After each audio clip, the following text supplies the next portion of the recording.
I have three money market funds. That is Madison for emergencies, Enable Capital for sinking fund, and Sanlam for my development funding. As I researched about the investments, I realized I had to be thorough and even contact some of the fund managers to get a clear picture on the investment.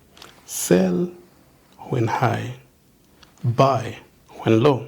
Welcome to the unveiling of untold history documentaries, mastering classes in business management, and sparking insights through money dialogues.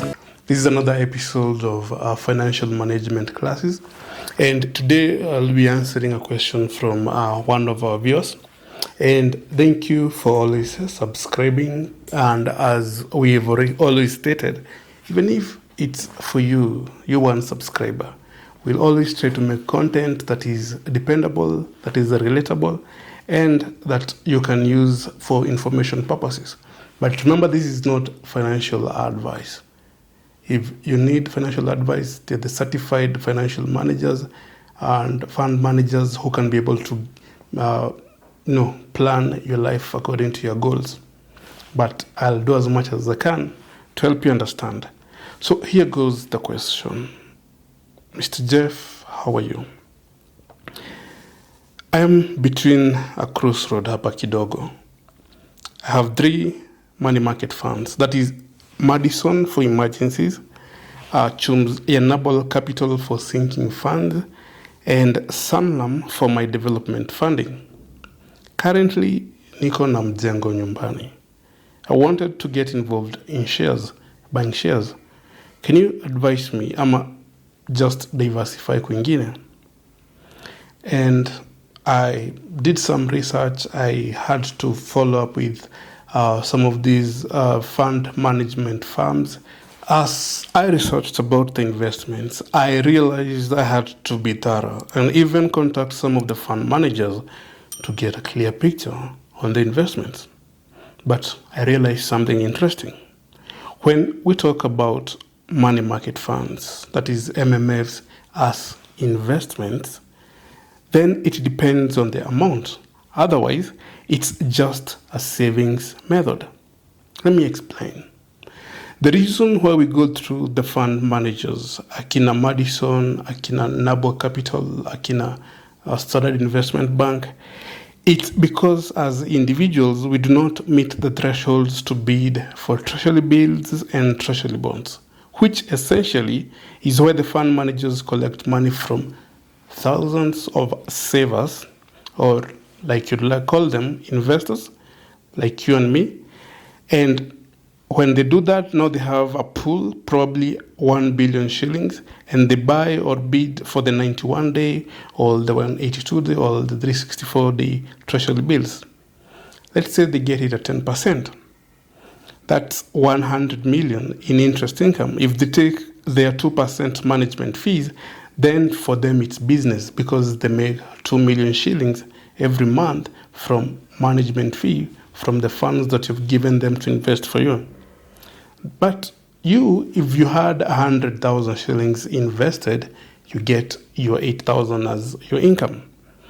Considering fund managers control about 360 billion of investor funds, that's according to the CMA, it's clear that if they make about 2 million for every billion, then they make 720 million collectively.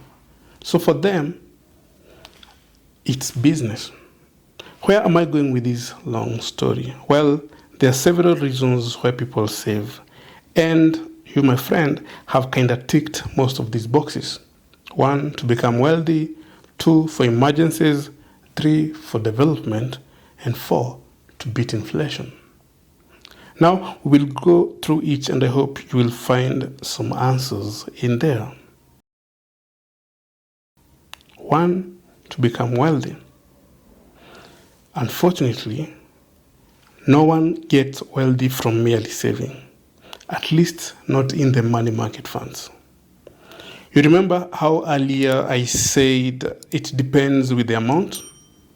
Believe it or not, 99% of individuals with $1 million plus will not invest in the money market funds. The high net worth individuals know something else that we don't. They know about special funds offered by the same fund managers.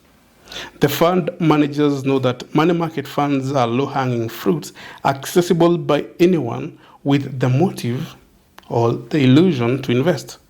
But they keep the sweetest fruits at bay for sophisticated investors who can access the entry thresholds. For instance, Fida Investment Bank have a special fund they call Oak. Standard Investment Bank have a special fund they call Mansa X. Guess what's their annual rate of return? Some 27%, that's 29%.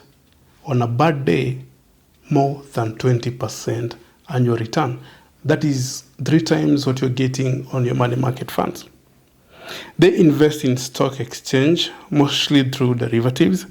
They invest in commodities like oil and gold. They invest in property. They invest in forex. And they invest in stock exchanges around the world. London, Amsterdam, Japan, etc. But this is what separates them, that is the high net worth individuals, with majority who invest in the money market funds.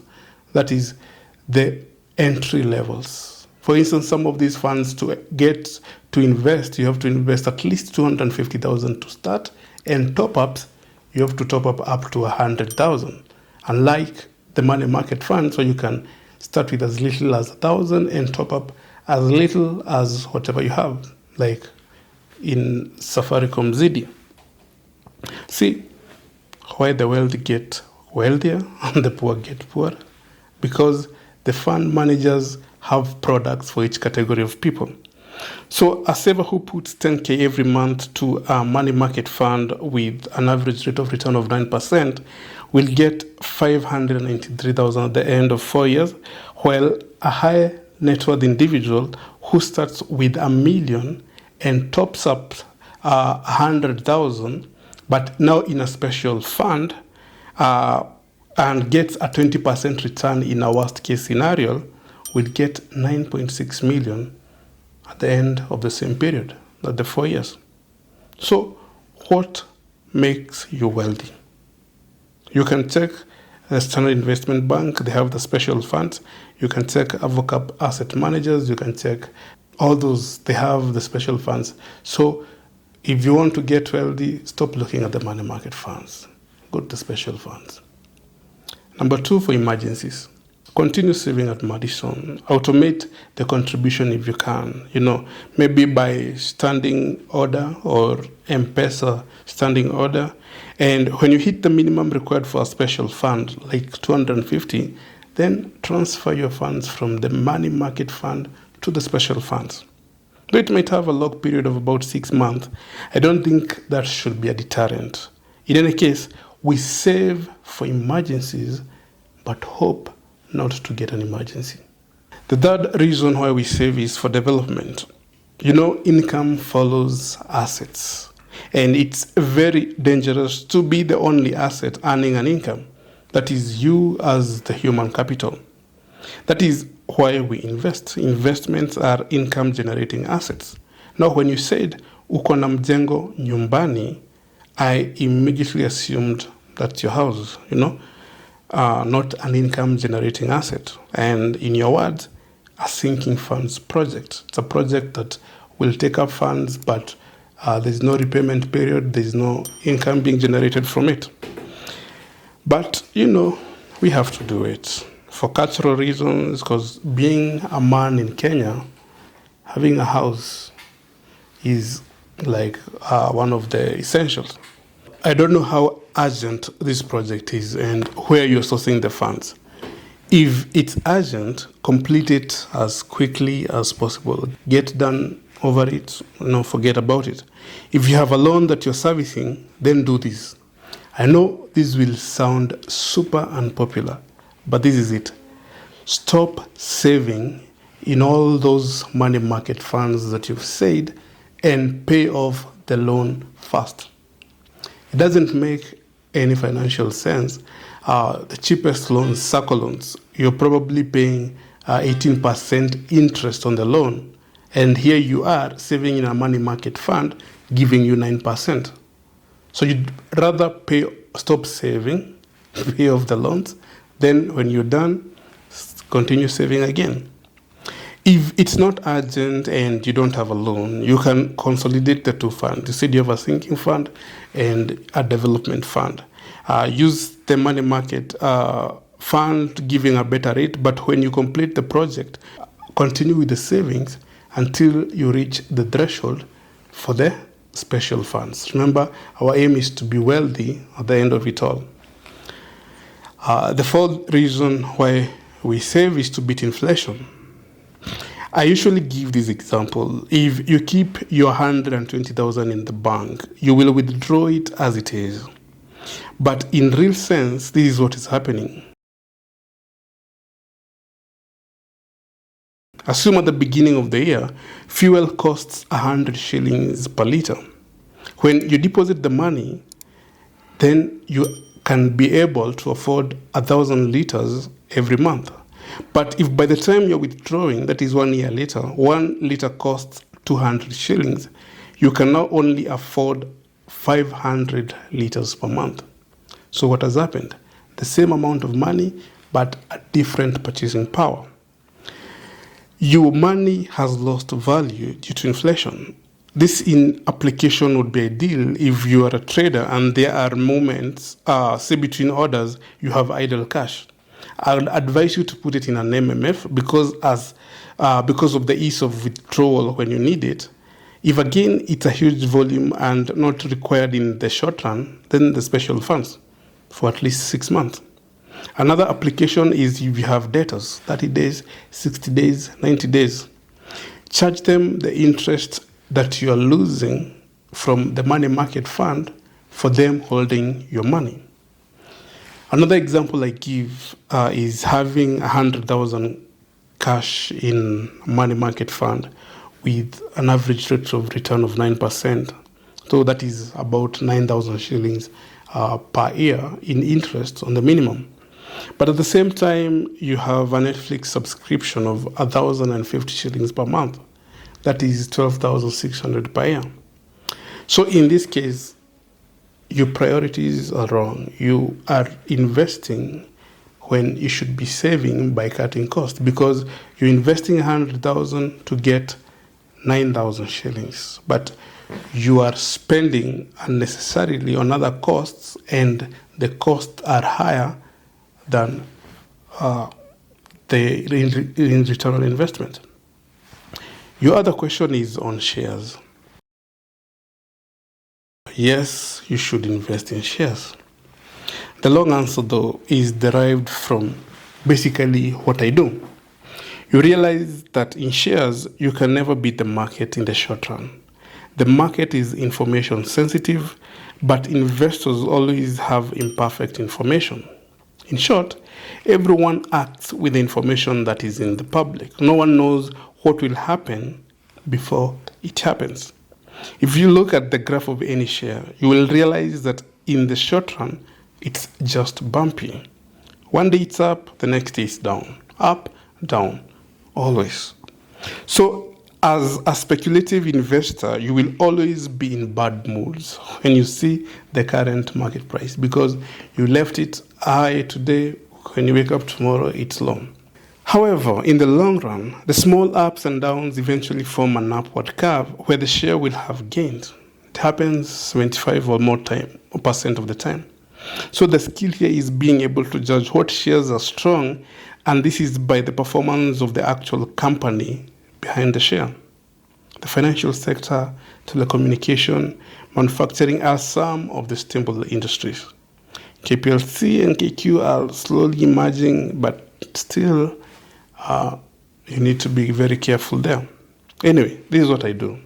I target penny stocks worth 20 shillings and below, and buy in bulk, like Cobank at 13 bob. You can buy 1,000 shares every month. But the game is not to speculate in the short run. It's to wait for the long term. So I don't check how they are performing. I just accumulate. I look at the numbers. Within a year or so, you have 100,000 number of shares worth the current market price that is there. As much as they are penny stocks, these companies pay dividends. And even if the dividend per share is 50 cents, with 100,000 shares, you have 50,000, more than what you'd get in a money market fund. Also, because there's a category of investors called dividend hunters, they will cause a surge in demand of the shares when the said company declares a dividend. This will cause the market price to rise. And that's where Warren Buffett investment advice kicks in. Sell when high, buy when low. Immediately after the dividends, the market price tends to fall. Then that's when you buy and you keep the capital gain and you continue accumulating. Then there are the high value stocks, Akina, NCBA, Equity, Kenya Breweries, etc. These you buy, like I do, when I reach a target saving from other modes. You spend more than you'd spend on the penny stocks, but the dividends are better and the capital gains are higher. But with shares, the goal is to be long-term. From where I sit, this is the easiest way to be a multimillionaire. Second good thing, you are not a broke multimillionaire with capital tied